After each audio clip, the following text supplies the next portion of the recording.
Started. Welcome to everyone to the Vision Zero Road Safety Committee for September 28th, 2023. Has roll call been taken? Yes. Okay. Are there any declarations of pecuniary interest on any of the items on today's agenda by any of the members? Seeing none or no one indicating, I'll assume no. We have one presentation today. It's Mr. Ferguson on the Active Transportation Master Plan. I'd ask David if he could come forward and present the plan. And please be advised you have 10 minutes inclusive of questions to make your presentation. So the floor is yours, David. Thank you, sir.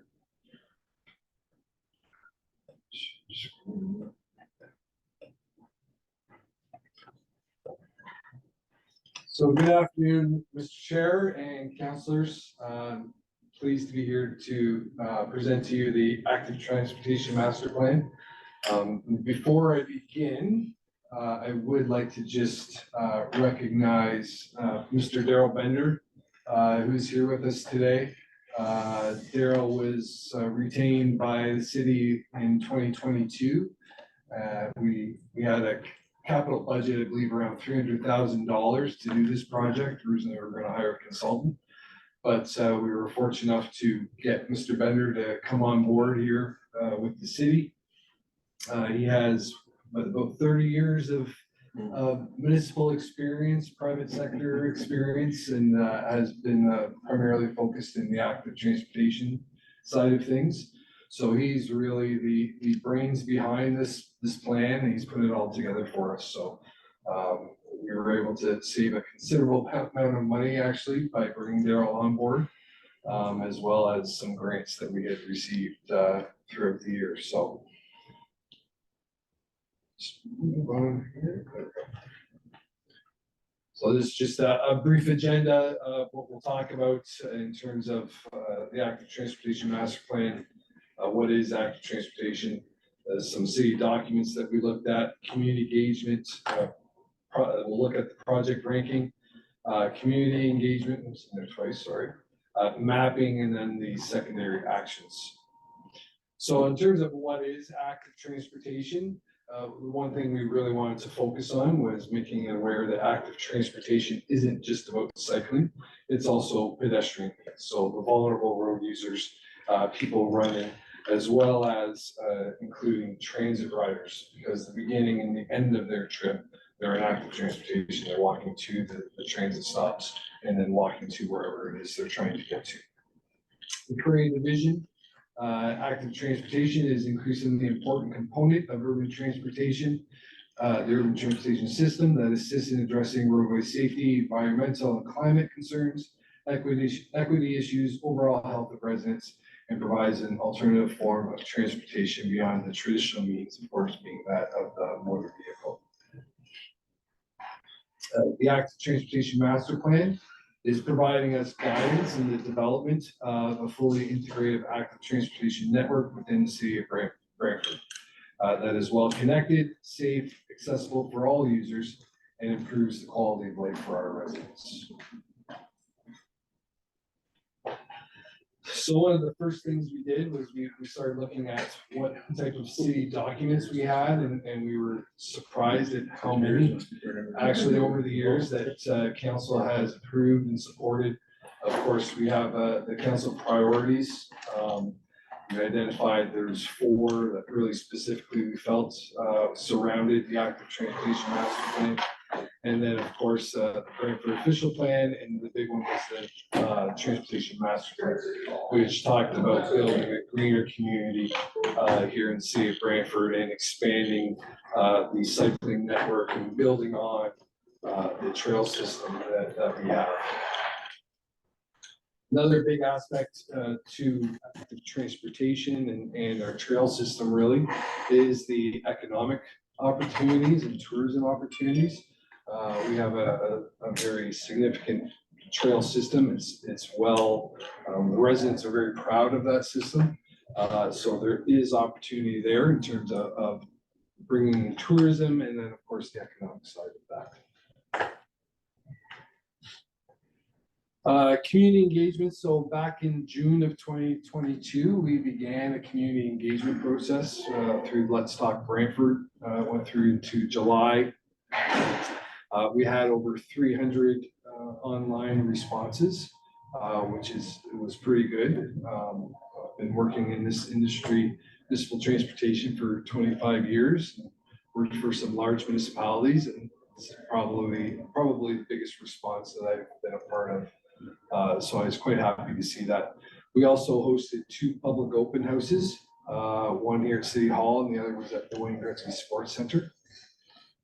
Overall, feedback was fairly positive. Some of the things that people brought up was around missing sidewalks, looking for more pedestrian crossing links, improved and designated separated bike lanes, improved connectivity to the trails, and bike racks is obviously another one where people want to ride their bikes into the downtown core and be able to park their bikes somewhere. We also did various engagement with stakeholders, the Six Nations of the Grand River, neighborhood associations, accessibility committee, Grand River Council on Aging, and then of course our internal departments provided a considerable amount of feedback. And through that, we were able to take that information and help to develop the overall plan and incorporate their comments. So overall, in terms of the plan, it's identified 111 locations. Some of those may be existing locations where we're recommending that they be improved in some way or enhanced, as well as new locations.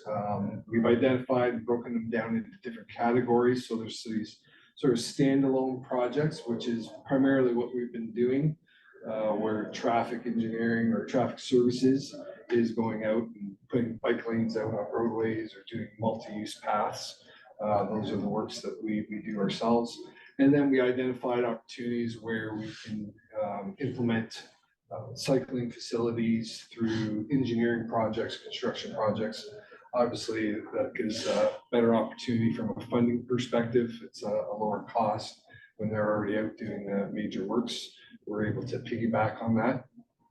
And then looking at development opportunities and funding through development charge studies to assist in paying for the overall project. So this map is showing the existing cycling network. We've ranked or shown here in the red, the dashed lines, and the dots. These are the top 20 locations that we've identified. And you can see how we're starting to build connectivity towards the rest of the network. And again, the overall program is planned to be completed over a 10 to 15, maybe 20-year plan. It's in some instances we obviously have to wait for major construction projects, so we'll piggyback on those, like I said. So those might be further down the road, but this gives us a roadmap and a vision for the city in terms of developing that network. And then this is what essentially it would look like in the end.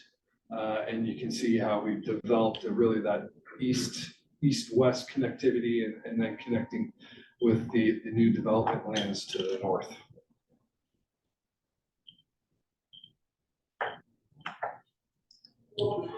Another part of the project was to identify some secondary actions. One of the big things we heard a lot about was the need for education and promotion around active transportation, sort of some of the rules around it,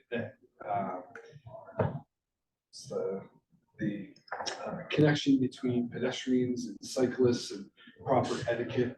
So this is something that we're going to be working on.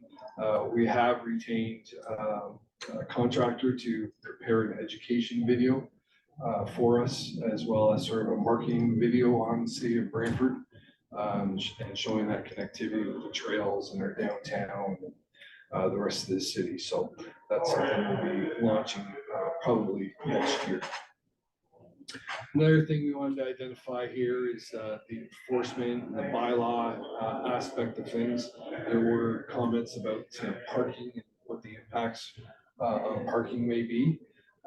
So we will, once and if this report is approved, we do commit to working with residents, obviously notifying them when we're about to roll out a project, allowing them to provide any concerns that we'll work with the councilors and the local residents to try and address whatever their issues are, especially around parking, to try and accommodate them as best we can going forward.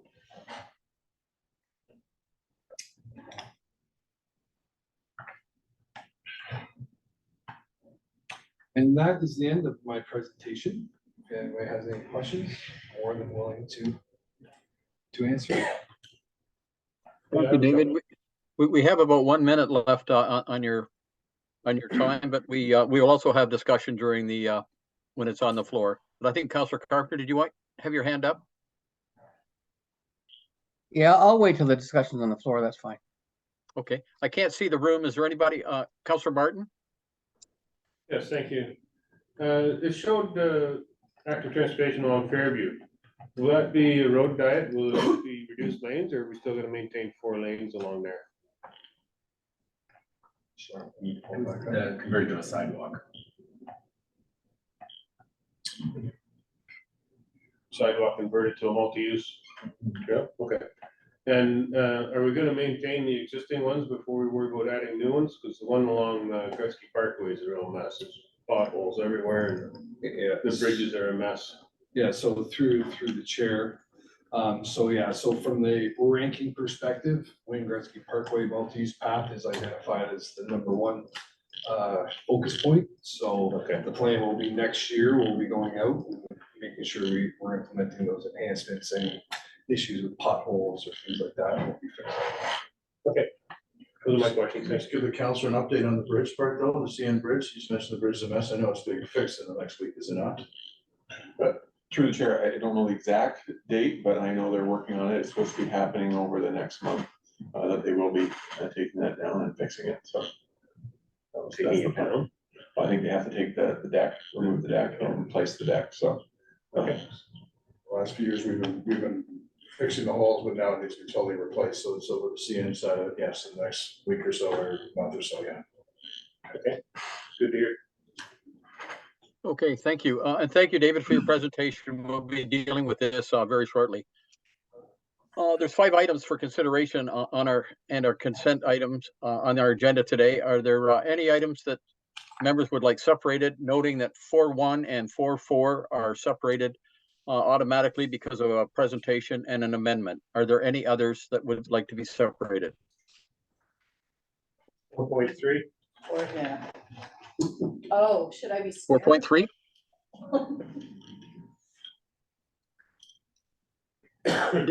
Did you have something, Councillor Sakoli? I wanted 4.3, but Councillor Martin beat me to it and has me worried now, so that's fine. Okay.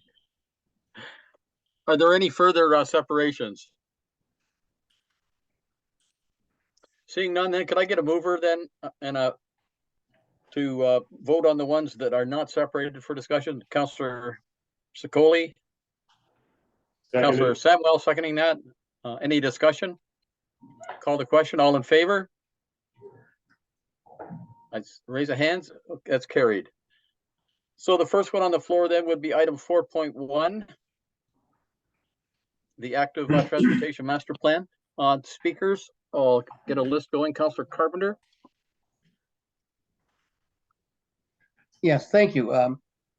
In the one you talked about, well, it shows in the report, excuse me, Morton Ave is red. So can you tell me how you're planning on, if you're doing Morton Ave, does that mean it'll be separate from the road? The Morton Ave only has sidewalks on one side and there's room on the other side for a bike path.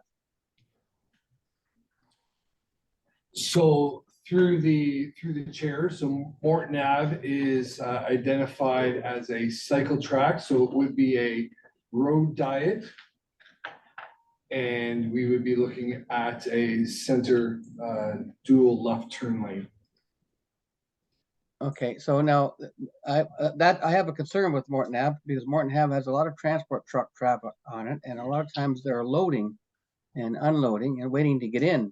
And if you only have one lane there and you get Costco opened up, we got a real problem because when we did Costco, we were supposed to review West and Morton Ave for what that impact will have of Costco coming just around the corner.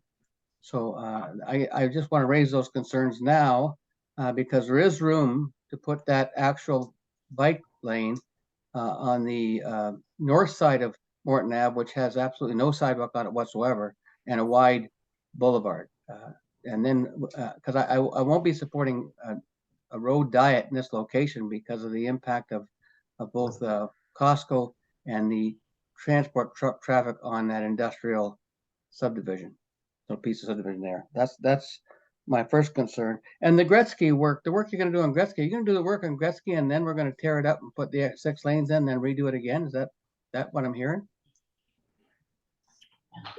Through the chair, so there currently is a study underway reviewing Wayne Gretzky Parkway. We haven't received a commitment in terms of when works would actually take place. Okay. But we would have that discussion with our engineering group once they've completed their study and determined if they're able to provide us with an estimated date. If it's within a appropriate time period that the work may begin, then yes, we may hold off on that, but the plan would still be able to do some minor enhancements along that corridor. Or maybe some patchworks until such time as the whole thing gets reconstructed would make sense. Now, when the road work comes forward in each ward, are the ward councilors going to be given a heads up and some process to go forward with the ward, like a ward meeting if we would choose to discuss it with the neighbors and residents, what's coming their way? Because I can't imagine when when the Tollgate Road goes from 2 lanes to or 4 lanes to 2 lanes, and all of a sudden there's a bike lane. I think all the people down there would be quite upset if they hadn't given a heads up in advance, so that the Ward 2 councilors can then hold a ward meeting and discuss their opinions on options for that road design. Through the chair, yes, so there'll actually be 2 contact points with the councilors. One will be, we'll obviously identify the works within our capital budget for approval. And then at the beginning of each year, we will notify the councilors of the proposed work scheduled for that year. Oh, that's great. Thanks very much. Thanks for your work. Are there further members wishing to speak to 4.1? I can't see the room, so I'll, if I don't hear anybody, I'll assume there's. Is that Councilor Sicoli? It's Sicoli here. Go ahead. You got the floor. Thank you. I saved all my questions because we ran out of time. So I do a few questions. So can you explain to me, so I can help explain to the constituents in my area, what would be the criteria that you guys would use to decide where bike lanes are concerned? Which bike lanes get just painted green on the ground versus like the flexi posts and, stuff like, can you explain to me what criteria you use when you're determining what the bike lanes are gonna look like? Through the chair, Joe, do you wanna?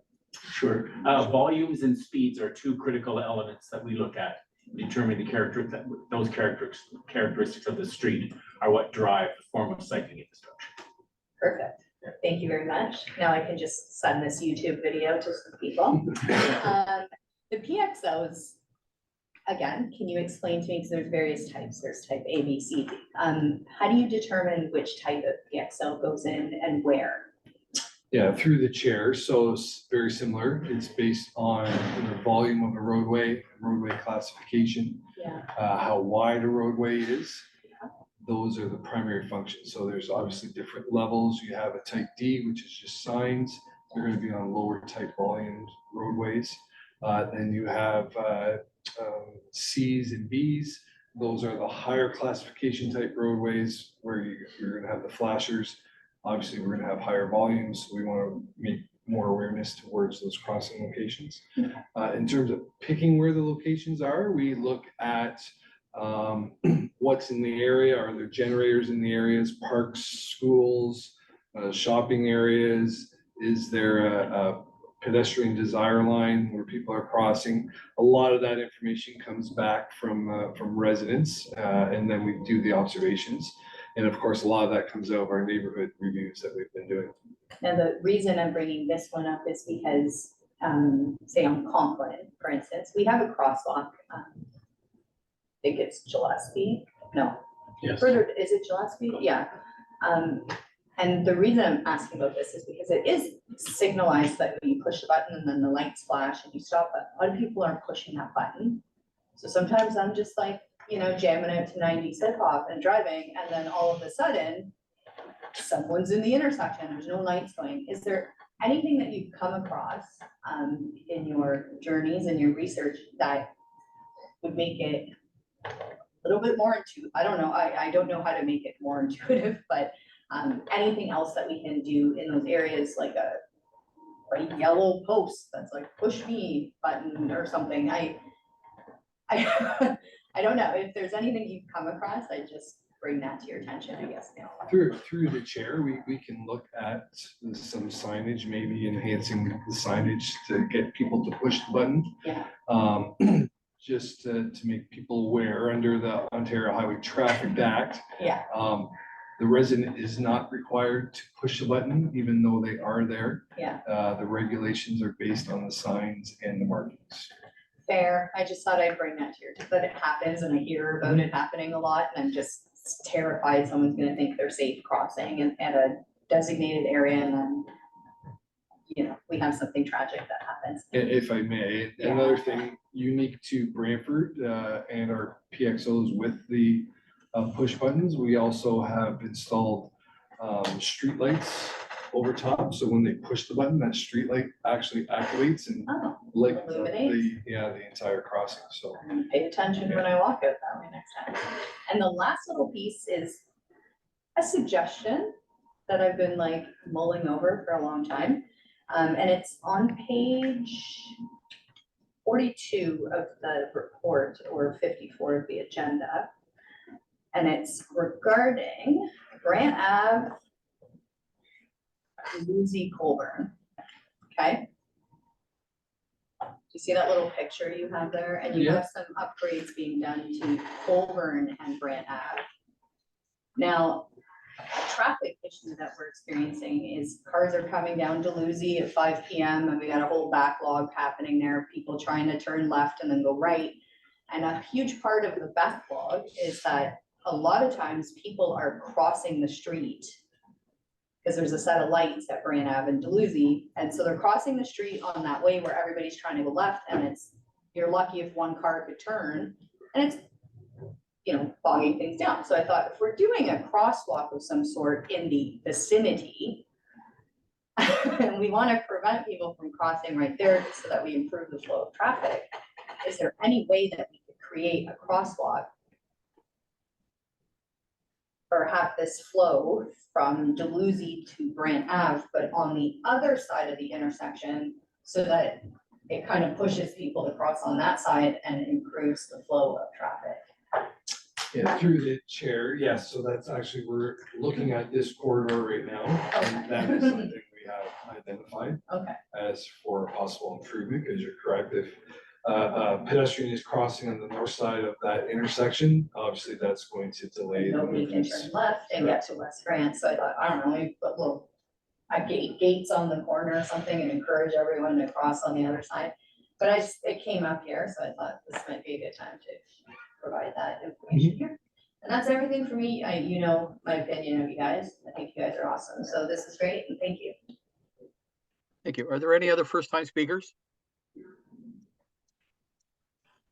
I don't hear anybody. I've just got a couple of questions for you, Dave. The toll gate and Balmoral are back on the list, and you had to go with them about a year ago or maybe a year and a half ago, and we got very strong pushback from the neighborhoods on both streets. Do we have a contingency if that rears its head again?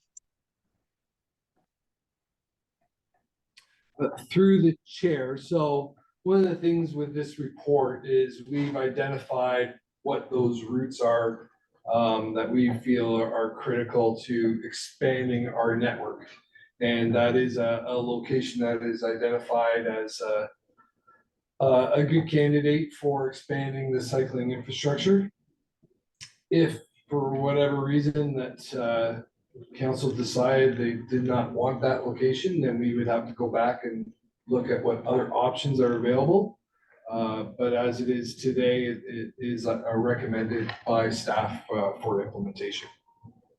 Okay, so approving this plan then does not necessarily make it so there's room for compromise within the plan. Through the chair, essentially the approval of the active transportation master plan would give direction to staff to begin implementation. If at some point we receive the direction of council not to proceed with the location, then we would obviously follow that direction from council. Okay, thanks, Dave. Councillor Carpenter, second time? Yes, thank you. Councilor Scully sparked some questions for me. One would being first of all, the Brant Ave, Dalhousie, Coburn, Lauren Bridge. Have we considered removing Prominence Point from that location and putting it in a large turning circle and keeping that traffic flowing all the time? Like, why would we not? The space is there. We own the land. It certainly looks like it requires a large turning circle, and it would move a lot of traffic very efficiently. Other cities are able to do it. Why don't we consider that? And one more thing while I'm at it. When you're heading down down Brant Ave towards Coburn or Dalhousie, you can turn left onto West Street. Why don't we eliminate that left-hand turn onto West Street? It backs traffic up all the way down Brant Ave on a regular basis, so you only have one lane to get by, and everyone's waiting to turn left to cross the traffic that's heading the other direction up Brant Ave. That seems to me that there should be a no left turn onto West Street. There's other ways to get to West Street from for folks, so they can skip over, pick up William Street or Albion Street. There's lots of options for them to move over from there, or as opposed to wait till they get all the way down real close to Lauren Bridge. It seems to me it's clogging traffic up. Anyway, that's my thanks, Rose, for reminding me of that. I really appreciate that. I've been thinking about this for some time. Once you raised it, it sparked my memory. The other one would be on figure 14 on page 37. You have a picture of a pedestrian crossover, and it looks like it's near a school. I assume that it is. So we have them near schools, for example. We have them near Woodman. We also have them near Brentwood Park Road. I'm just thinking about my ward at this point. But why aren't those pedestrian crosswalks raised pedestrian crosswalks, so we get a speed bump and a crosswalk all at the same time, and we slow traffic down and we make the area safer? Why are we doing two things at once with that? Is that an option? I know maybe no one else has done it, but that doesn't mean we can't be first. Through the chair, with relation to the PXO, so that is something that we have started to implement, is raised crosswalks with the type D PXOs. So that is something that we're seeing, and they seem to be well supported. And the early statistics speed data is showing that there is a reduction in vehicle speeds. So we're seeing a positive outcome there. I think the Brant West intersection you had a question about, that's something we can definitely look into and explore further for you. And the downtown intersections, as I'm sure you're aware, we do have the downtown streetscaping project underway. They have a consultant and they are reviewing various options. So what a great time that would be to put that turning circle in when that Coburn Street and Dalhousie Street are being tore up anyways. I mean, it would be an opportunity. I know it could be added to the project. Just a thought on that. And I really do appreciate it. I raised this because I know Councilor Scully has the raised crosswalks on Oak Hill Drive, I believe. And I really like them because I go down that way to Brant Park all the time. I really think they work very well. So I'd like to see them. And so the one that's sitting across from Woodman, it leads the kids from the school grounds right across the street to the complex across the street. I would really like to see that as a raised one, just to make it safer for the kids after school getting across there. And we also have Woodman Community Center where everybody's racing in front of as well. So we sort of get two birds with one stone, so to speak. Thanks. That's it for me, Mr. Chairman. Thank you. Okay, thank you. There's no further speakers, so I guess we'll call the question on 4.1. All in favor? I can see on the screen 4, so I know it carried. Okay, thank you. The next item separated was 4.3, the Shullard Neighborhood Traffic Review, and I believe that was Councillor Martin. Yes, thank you. The price tag on the work for that is quite high for next year. I'm wondering if it would be appropriate to separate one or two of the more expensive ones and do them in the following year. Wonder if staff can comment on that.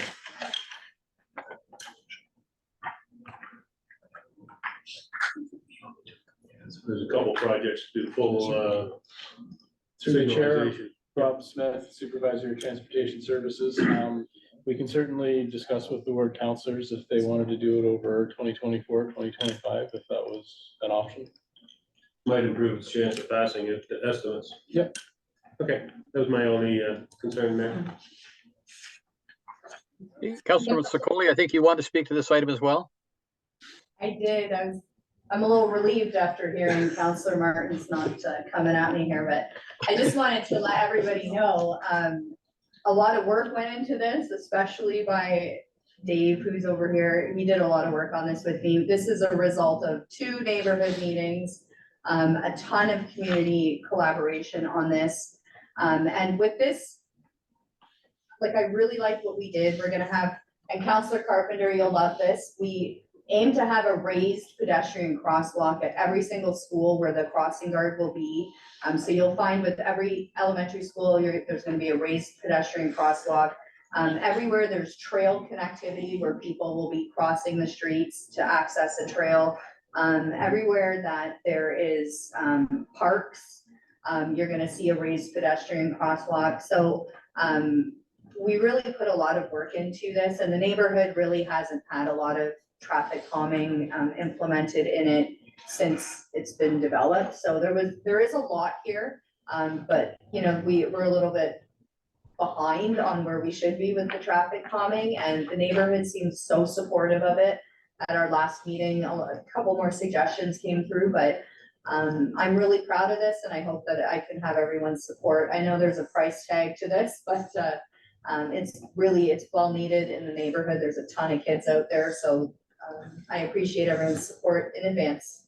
Thank you. Thank you. Councillor Carpenter? Yes, thank you. Yes, and I will support this, Rose. I remember quite well when Ward 4 started this process off with staff some time ago, and our department, transportation department, did a great job. All of them, actually, they all do a great job, from Rob right on up to everybody. They all do a fantastic job. So we had a tremendous ward meeting that turned out to be the most successful ward meeting, and they've all been that way since, even yours, Rose, as I understand. So the public gets involved here, and they make these recommendations to things that they're all in support of, and it behooves us to actually put them in place. I mean, that's who we work for. And the priority is safety for the neighborhood. So what Councillor Sicoli and the other Councillor Sullivan have done, they've brought forward a program that the area residents want and will provide safety. So quite frankly, I'm happy to move it as soon as we possibly can to make the neighborhood safe, just like we did when we did the Ward 4 one. Thank you. Thank you, Councillor Carpenter. Are there any further speakers to 4.3? Seeing none, I'll call the question. All in favor? Opposed, if any? It's carried. Item 4.4, I have an amendment for that one, and I'll be asking Councillor Samuel to please take the chair at the time I move it. But are there any speakers to item 4.4? I don't see any on the screen, so I'll assume none. Councillor Samuel, would you mind taking the chair, please, so I can move my amendment? Go ahead and move your amendment, Councillor Sauce. I think you said yes. Yeah, go ahead and move your amendment, Councillor Sauce. Okay. I'm moving, seeking a seconder that Appendix A be amended as follows, that the posted signed speed limit be reduced to 40 kilometers on Terrace Hill Street between Wells Ave and West Street, and that on-street parking on the north side of Terrace Hill Street from Wells Ave to a point 67 meters east of the center line of Wells Ave be prohibited. And basically, what happened was this was a Terrace Hill neighborhood traffic review, but the street of Terrace Hill was not involved in it. A larger area took place, but Terrace Hill was not involved. So we deferred this for a cycle to allow staff to go back out and speak to the folks and let them have their say on Terrace Hill. And these are two of the items that emerged from those discussions. And I guess further to that, were there any other items, staff, that were, I don't know, I'm talking to Rob or Dave, that were identified that are not being recommended?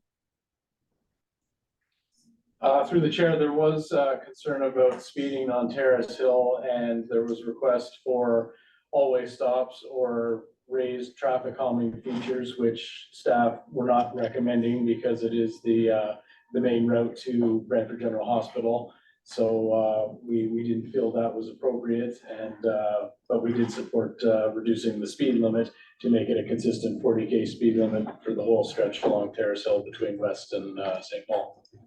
Okay, is that there? We've talked about this crosswalk before, Rob, but is this crosswalk that's down around Sydenham, somewhere in that area? It's a flat one. It's one of the ones was just painted on with a sign saying crosswalk, stop for pedestrians. But there are no lights, or there is no raised. Is it not raised because that's an ambulance route? Yeah, the PXO, it was a school crossing at Terrace Hill and Grant Street, and we converted it to a PXO this year. Exactly, we were not recommending a raised crosswalk there for the traffic calming effect. We don't want to reduce or impact the emergency services vehicles going to Brantford General Hospital. They're frequently going back and forth there. No, that's fine, and that makes sense. Thanks, Rob. Are there any? Oh, I'm sorry, I'm not sharing. Go ahead, Councilor I'm Samuel. going to secondary, yeah. I'll second it. Okay, so Counselor Secoli is your seconder. Go ahead, sorry. You're all set.